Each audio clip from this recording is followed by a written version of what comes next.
자, 이 시간은 정말로 중요합니다. 어디 가서도 이 믿음의 예산안을 볼 수가 없습니다. 여러분들 믿음의 예산안 한번 공부해 보도록 하겠습니다. 자, 믿음의 예산안. 자, 믿음의 예산안. 여러분들 제가 나눠둔 유인물 중에서 이걸 두 개를 빼세요. 네.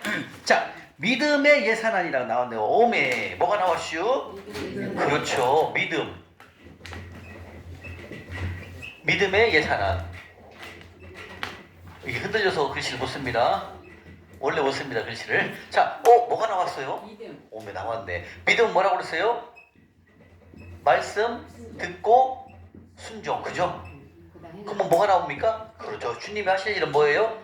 기적. 예. 이겁니다. 믿음에 나왔어요. 믿음이라는 단어가 나왔습니다. 그러면 이 믿음이라는 단어가 나왔다는 뭘까요? 아, 기도해야 되겠네.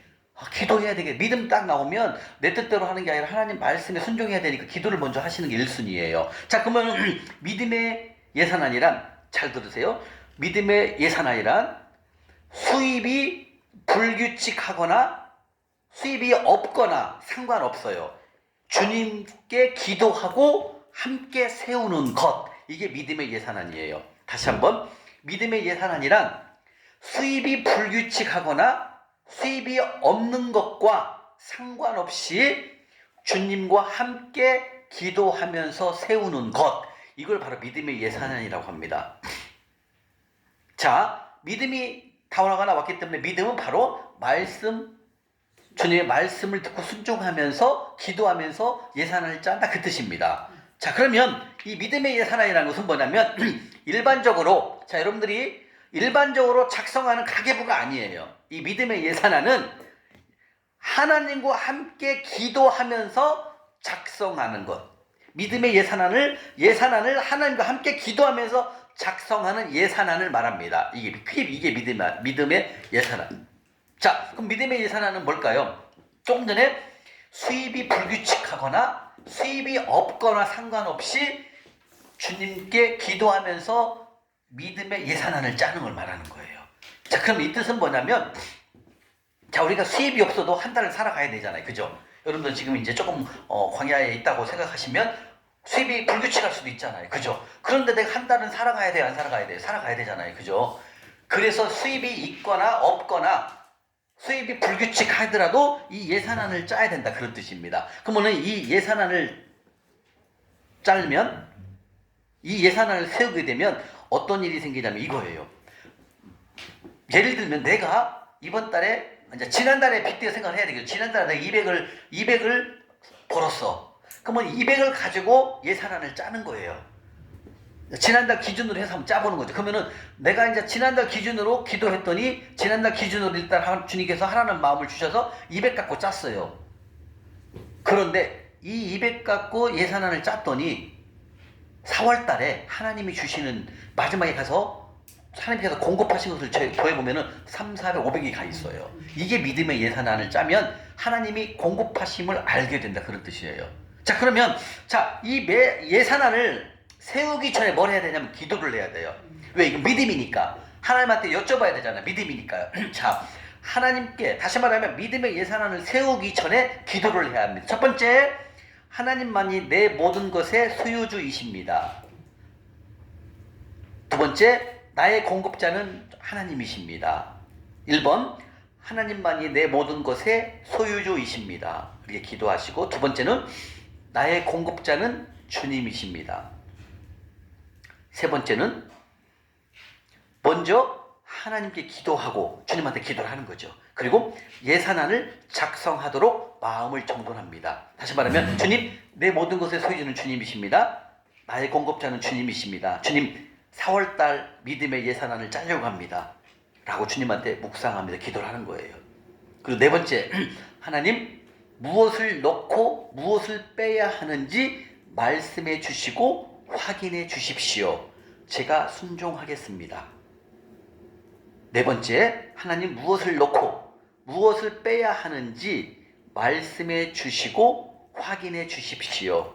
제가 순종하겠습니다. 다섯 번째, 저는 주님의 청지기입니다. 즉 관리자입니다라고 이렇게 5개를 가지고 주님한테 기도를 하시는 거예요. 자, 그러면 첫 번째 다시 한번 예산안 세우기 전에 기도할 때 여러분들 지금 이제 3월 말이니까 4월 달을 위해서 이제 믿음 예산을 짜봐야 돼요. 그러면 하나님만이 1번 하나님만이 주님만이 내 모든 것의 소유주이십니다. 2번 나의 공급자는 주님이십니다. 먼저 기도하고 하나님께 기도하고 예산안을 작성하도록 마음을 정돈하고, 그리고 4번째 하나님 무엇을 넣고 무엇을 빼야 하는지 말씀해 주시고 확인해 주십시오. 제가 순종하겠습니다. 5번째 주님, 저는 주님의 청지기입니다. 이렇게 기도를 하시며요. 그러면 자, 여러분들에게 제가 나눠드렸던 2개 유인물을 보세요. 나눠드렸죠? 첫 번째 믿음의 예산은 종목별로 나눔입니다. 자, 종목별로 나눔은 첫 번째 의무사항이에요. 의무사항은 반드시 해야 할 걸 말하는 거죠. 그죠? 자, 의무사항의 첫 번째가 1순위가 뭐예요? 11조. 두 번째가 뭐예요? 빚갚기.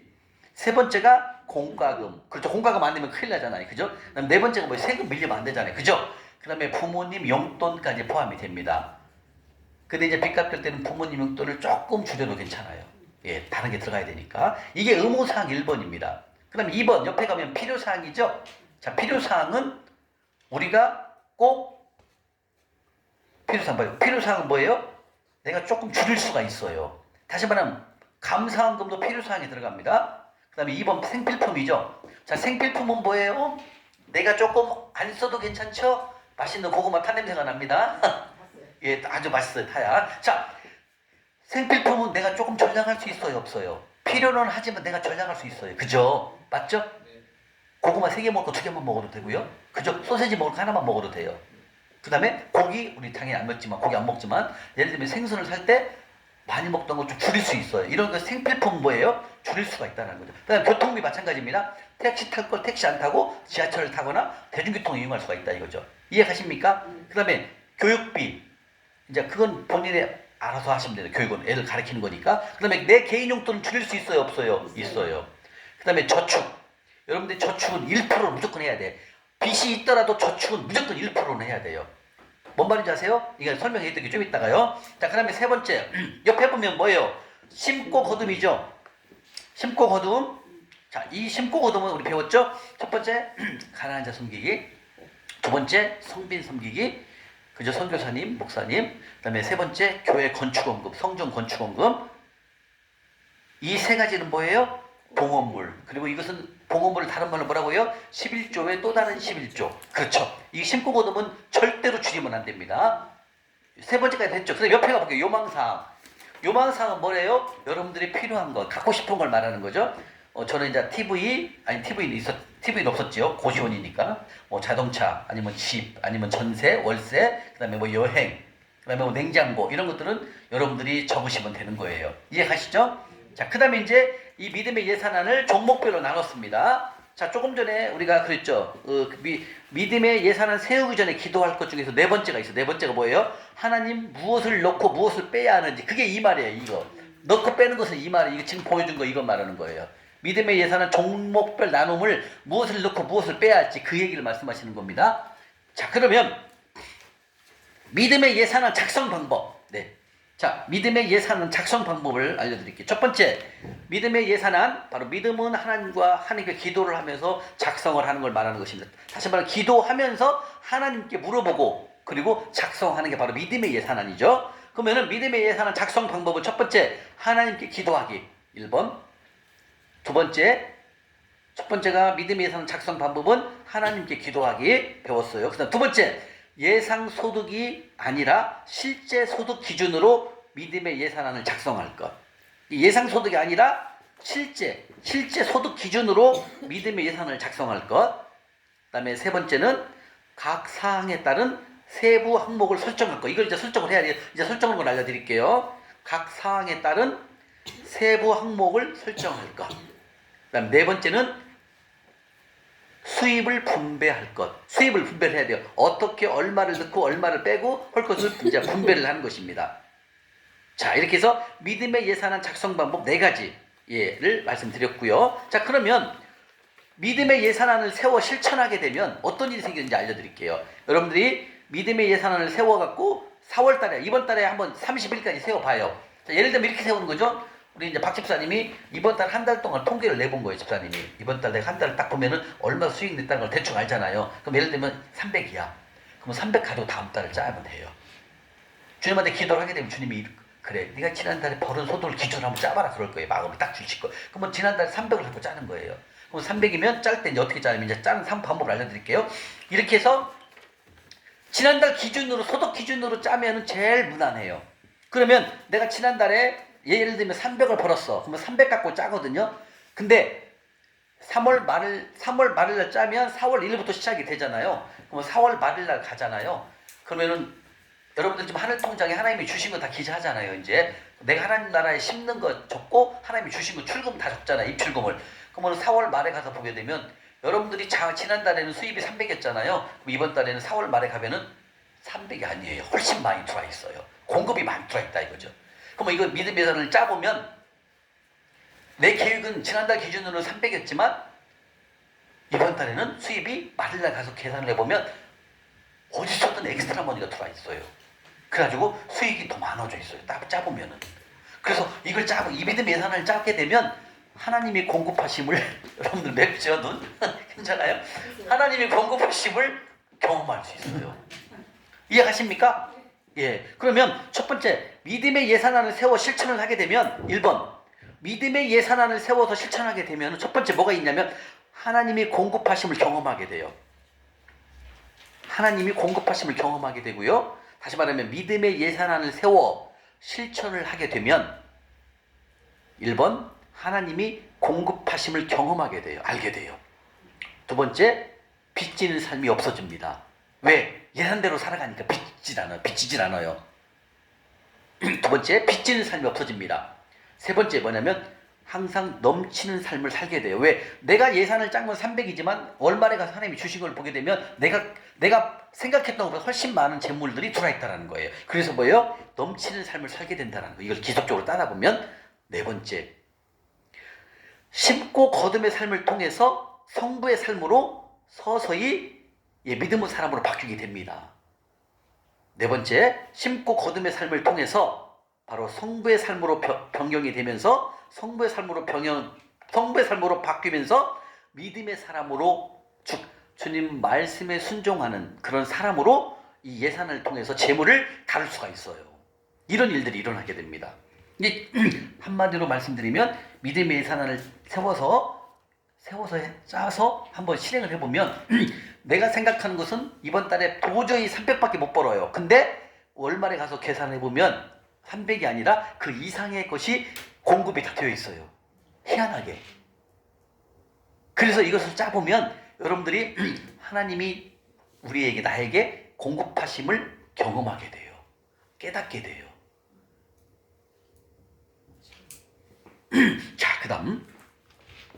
그 다음에 믿음의 예산을 짤 때 이제 프로테인을 제가 설명해 드릴게요.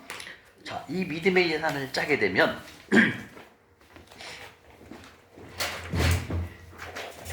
자, 첫 번째 빚이 있는 경우. 자, 우리 두 번째 장을 열어보세요. 두 번째 장을 열어보시면 믿음의 예산안 짜기가 있죠. 자, 이제 짜는 방법을 알려드릴게요. 자, 첫 번째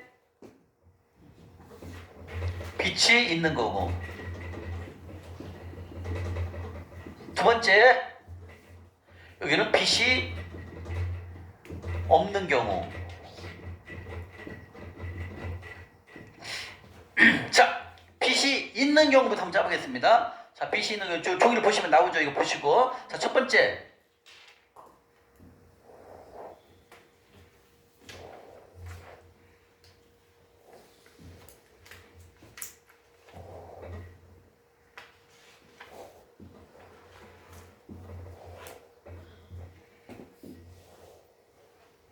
첫 번째입니다. 빚이 있는 경우. 빚이 있는 경우. 자, 여러분들이 소득을 100만원으로 잡을게요. 100만원. 100만원 갖고 한번 해보겠습니다. 자, 빚이 있는 경우에는 1번 빚갚기가 1번이 들어갑니다. 1번 빚갚기. 자, 그 다음에 두 번째가 뭡니까? 11조. 플러스 봉헌물. 자, 10%, 3.3%입니다. 자, 그 다음에 그 옆으로 가게 되면 이제 소비예요, 소비. 자, 소비 속에 뭐가 들어갑니까? 아까 우리 뵀죠? 소비 속에는 뭐가 들어갑니까? 생필품, 교통비, 교육비, 개인 용돈, 이게 다 여기 들어가요. 소비에 들어가요, 소비. 소비, 예. 자, 그 다음에 네 번째가 이게 꼭 해야 됩니다. 저축. 저축은 미리 써놓게요. 1%. 자, 빚이 있는 경우 100만 원을 가지고 예산을 짜보는 겁니다. 주님, 지난달에 제가 100만 원 소득을 벌었으니까요. 이 3월달, 4월달 예산안을 100만 원을 놓고 한번 짜보겠습니다. 왜? 기본적인 프로테이지가 나와야 짜야 되잖아요. 그죠? 그러면 100만 원을 갖고 짭니다. 자, 여기서 빚갚기를 잘 봐야 돼요. 빚갚기가 몇 프로가 들어가냐면 어떻게 알았어? 아, 나왔네. 여기 써있어요. 원래 다 알려준 것도 물어봤니요. 자, 몇 프로의 빚갚기요? 그럼요. 100만 원 중에 50만 원 뭐 해야 된다? 정확히 50% 해야 돼요. 그 다음에 11조는 몇 프로예요? 그대로 해야 돼. 10%는 더 이상은 안 돼요. 10%는 왜? 정해져 있어요. 근데 이 봉헌물은 숫자가 달라요. 봉헌물은 10에서 15%를 해야 돼요, 여러분들. 이 봉헌물은 3.3%가 아니라 10에서 15%를 해야 된다고요. 왜? 이걸 많이 쌓아야 많이 심을 거 아닙니까? 그럼 합쳐서 몇 프로예요? 20에서 그렇죠. 25%를 심어야 됩니다. 저는 이것을 30%까지 심었어요. 훈련할 때 가시죠? 자, 그 다음에 소비는 몇 프로 해야 되냐면 이거 진짜 여러분들 줄여야 돼. 20에서 30%예요. 근데 이것을 20%까지 내려야 돼요, 여러분들. 왜? 이 두 가지를 많이 해야 되니까. 그래서 내가 여러분들에게 몸에서 빚 갚을 때 고기를 드시면 돼요, 안 돼요? 먹을 수가 없는 거예요. 이것 때문에. 꼭 먹고 싶을 때는 조금만 사다가 이렇게 고기 국물 냄새만 나게 하면 드시면 됩니다. 자, 다시 한번 설명해 드립니다. 자, 빚 갚기. 내가 빚이 있는 경우에는 소득 100만 원을 기준으로 짭니다. 첫 번째, 빚 갚기는 100만 원 중에 몇 프로에다? 50%. 그럼 50만 원을 빚 갚는 건데 먼저 1차 딱 써야 돼요, 소득에. 두 번째, 11조는 10만 원 10% 똑같습니다. 단 이 봉헌물을 우리의 원칙은 3.3이지만 여기서 이걸 늘려야 돼요. 10에서 15를 늘려야 됩니다. 그럼 합쳐서 20에서 25%가 여러분들 활동량이 심어야 돼. 저는 여기를 30%까지 가니까 30%까지 하라고 더 올려야 돼요. 여기를 30%, 10% 플러스 봉헌물을 20%까지 해야 돼요. 그래서 30%가 돼야 돼요. 왜? 심어야 하나님 주시니까. 그 다음에 소비가 뭐예요? 여러분 핸드폰비, 핸드폰값, 그 다음에 생활비, 그 다음에 반찬거리, 그 다음에 세금 어디에 들어간다? 다 여기 들어가요. 용돈 다 여기 들어가요.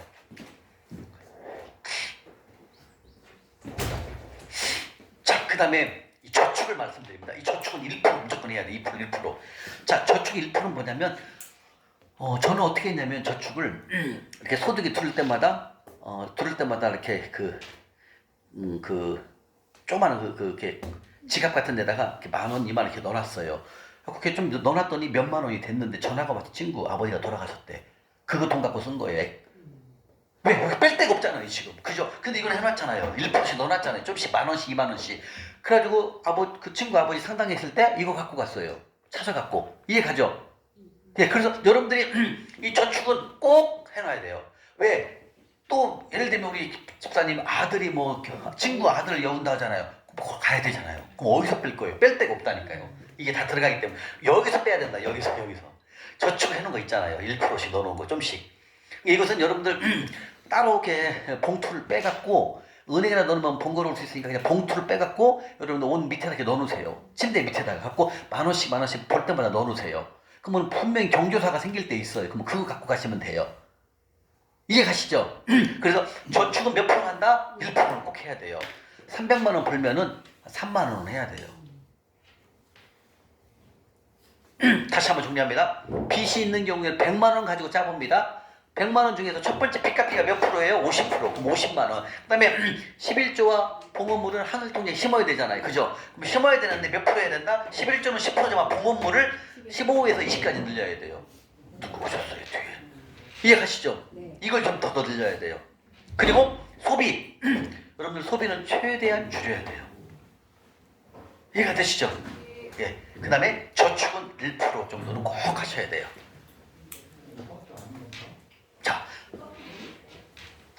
그 다음에 그 밑에 보게 되면 빚이 없는 경우가 있죠. 빚이 없는 경우 한번 보겠습니다.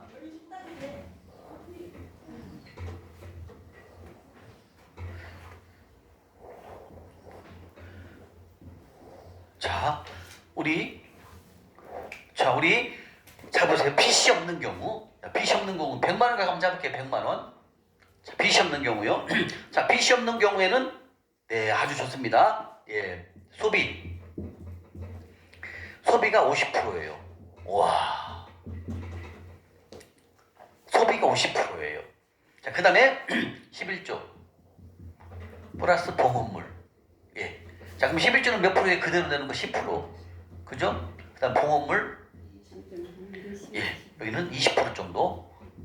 예, 그다음에 여기 뭐가 들어갑니까? 저축이 반드시 들어갑니다, 여러분들. 여러분들 왜 저축이 들어가냐면 아브라함도 가나안 땅에 기근이 들어올 때 있어요. 기근이 들어가고 어디로 내려갔습니까? 애굽으로 내려가잖아요. 그죠? 또 두 번째는 그랄 땅으로 내려가거든요. 우리도 여러분이 사업을 하다가 사업이 계속 잘 될 수 있지만 막 예를 들면 막 코로나 때 이렇게 그런 천재지변이 올 수가 있어요. 그럴 때 우리는 항상 뭘 해놔야 되냐면 이 저축을 해놔야 된다는 얘기예요. 이 저축을. 물론 사업이 다 잘 될 수 있어요. 더 잘 될 수 있지만 그래도 항상 하나님께서는 예비비, 이 저축을 항상 해놓으라는 얘기, 저축. 그리고 내가 또 시간이 지나면 은퇴를 할 때가 되잖아요, 나이가. 그죠? 그러기 위해서 미리미리 여러분들 20%를 저축을 빼놔야 된다는 거예요. 이해가 되십니까? 자, 그러면 자 여기서 이제 조금 이제 짚고 넘어갈 게 뭐냐면 자, 빚이 없는 경우에는 우리가 성부가 되려면 몇 프로를 주님 나라에 흘려보내라고 그랬어요? 51%. 그렇죠, 51%예요. 그게 어디서 들어가냐면 이 소비를 줄이는 거예요. 박은경 집사님, 이 소비를 줄여갖고 일로 가는 거예요, 일로 이렇게. 11조는 똑같고, 그 다음에 이 봉헌물을 41%를 하면 되는 거예요, 이렇게. 그럼 몇 프로에 합쳐서? 51%. 그럼 여기 얼마가 들어간다? 30% 내려오는 거, 29% 내려가는 거죠, 소비가. 그렇죠? 29, 51, 20. 그럼 딱 100%가 딱 되는 거예요. 이게 박은경 집사님 이렇게 짜면 돼요. 소비 29, 그죠? 그리고 11조와 봉헌물을 10% 플러스 41% 일로 하는 거, 일로. 그러면은 51%가 되죠. 그 다음에 저축은 20%를 꼭 해야 돼요. 소비에서 줄여야 되는. 예? 소비에서 줄여야 돼. 그렇죠. 소비를 29%는 엄청나게 많이 하는 겁니다. 그래서 그걸 어디로 간다? 이쪽으로 가는 거죠. 그래야 성부의 삶, 주님 나라에 51% 흘러보내는 삶. 다시 한번 정리합니다. 자, 빚이 있는 경우. 자, 빚이 있는 경우는 1순위가 뭐다? 빚 갚기. 50%입니다. 무조건 50%를 해야 됩니다. 두 번째, 11조는 똑같고 10%, 봉헌물을 10에서 15까지 늘려야 된다는 거죠. 이거 봉헌물을. 그 다음에 소비는 20% 전후해야 돼요. 그러니까 여기서 많이 줄여야 된다는 거죠. 여기서 줄인 것은 어디로 갑니까? 일로 가는 거예요. 이렇게. 일로 들려요. 여기 줄인 것은 일로 가는 거예요. 그래서 이 봉헌물이 15에서 25, 30까지, 20까지 갈 수 있다는 거예요. 여기가. 그 다음에 나머지 저축은 1%만 하면 됩니다. 더 이상 하면 안 돼요. 왜? 여기에 들어갈 게 많기 때문에. 자, 믿음의 예산안, 빚이 있는 경우와 빚이 없는 경우에 대해서 설명을 해드렸습니다. 자, 그러면 여러분들은 지금 짤 때 3월달 여러분이 소득을 계산했을 때 그 계산 기준으로 해도 되고 아니면 2월달 기준으로 해도 상관없습니다. 2월달 내가 버는 소득을 갖고 짜도 상관없어요. 반드시 짜봐야 돼요. 이걸 만들어 봐야만이 여러분들이 4월 말에 가서 하나님이 얼마만큼 나에게 공급을 해주셨는지 알 수가 있다는 거예요. 이걸 짜게 되면 절대로 빚지는 삶을 살 수 없어요. 왜? 이대로만 살아가니까. 이걸 한 5, 6개월 해보면 여러분들이 감이 잡혀요. 아, 이렇게 되는구나 알게 되는 거예요. 자, 여기에 대해서 궁금한 점 물어보세요. 여쭈 궁금한 사항. 제가 너무 완벽했나요? 자, 궁금한 거. 네? 빨리 짚어보세요. 자, 궁금한 거 여기 해보세요. 질문사항.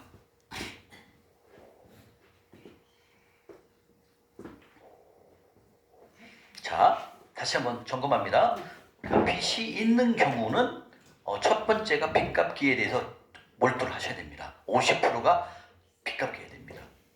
근데 우리는 뭘 또 해야 됩니까? 빚 갚으면서 심고 거둠을 해야 되기 때문에 심는 것을 해야 되기 때문에 이 11조와 봉헌물을 늘려야 된다는 얘기죠. 프로테이지를.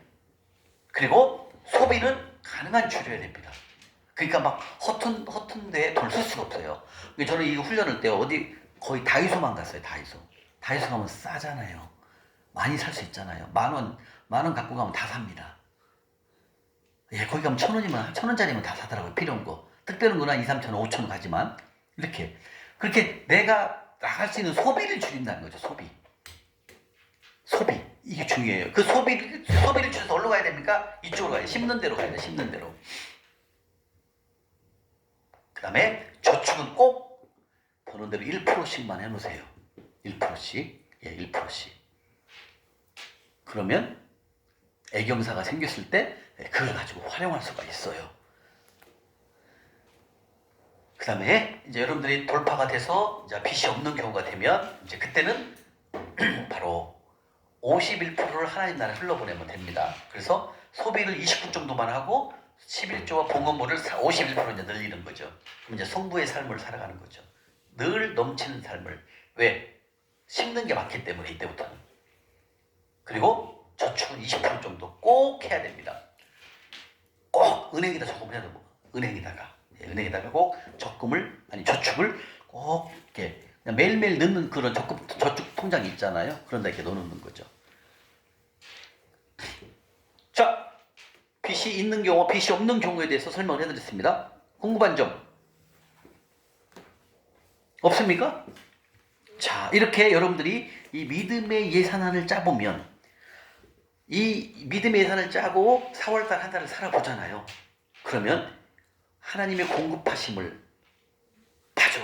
내가 지난달에 새 계획은 300이었지만 4월달에 하나님이 3월달 기준으로 300 갖고 예산을 짜봤는데 4월달에는 더 많은 공급하심을 우리가 알게 돼, 경험하게 된다는 거죠. 그래서 이 믿음의 예산안은 실제 소득 기준으로 짜기 때문에 여러분들이 이 예산을 통해서 어떻게 하나님이 주고 나에게 흘러 주시는지 공급하시는지 그럼 내가 얼마만큼 섬길 수 있는 건지 흘러 보내는 다시 말하면 하늘 통장에 심는 것이 그런 금액들을 다 볼 수가 있어요. 그래서 월말에 가서 한번 주님 제가 이번 달에 시작할 때는 예산안을 300을 갖고 시작했는데 주님 이번 달에 저에게 주신 공급은 600만 원이네요. 감사합니다. 그럼 600만 원 갖고 또 다 이제 4월 말에 짜는 거예요. 또 5월 달 거를. 그러면 이걸 짜다 보면 하나님이 우리에게 공급하신다는 것을 확연히 느낄 수가 있어요. 그리고 이렇게 짜게 되면 빚지는 삶을 살 수가 없어요. 왜?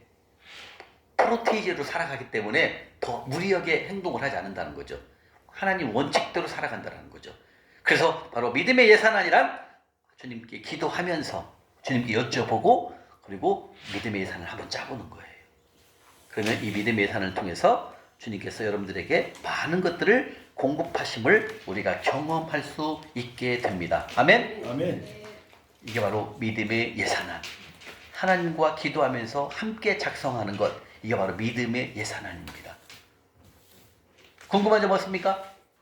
궁금한 점 없죠? 오, 너무 퍼펙트 했나요? 네. 네, 이렇게 해서 믿음의 예산안에 대해서 공부를 마치도록 하겠습니다. 잠깐 10분간 쉬겠습니다.